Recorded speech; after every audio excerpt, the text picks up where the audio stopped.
Ja, v koalicijskih strankah smo mnenja, da je potrebno to situacijo, v katero je prišla Slovenija na osnovi prispevka finske televizije, v kateri so nastopali vidni slovenski člani, državljani, tudi poslanci, je treba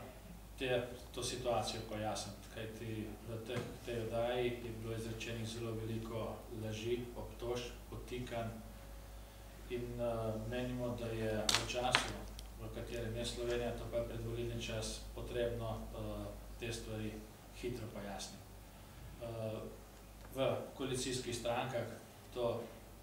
tega ni nobenih zadržkov, pravzaprav si želimo, da se to zelo hitro pojasni, zato so tudi vse koalicijske stranke podpisali zahtevo za sklic izredne seje in računamo, želimo, da je ta seja sklicana čim prej, da se tudi ta predvolilna kampanja vrne v tiste normalne tirnice, kot je bila, to se pravi na področju vsebinskih razprav, primerjave programov, primerjave kandidatov, projekcij za prihodnji razvoj Slovenije, za nalog za prihodnje mandatno obdobje. Pač opozicija očitno ocenila, da je ta dosedanja razprava ni bila všeč in je naredila ta diskurs na področje laži, insinuacij, obtožb, lažnih obtožb, s katerimi obremenjuje tako predsednika vlade kot Ministrstvo za obrambo in nekatere predstavnike Slovenske vojske.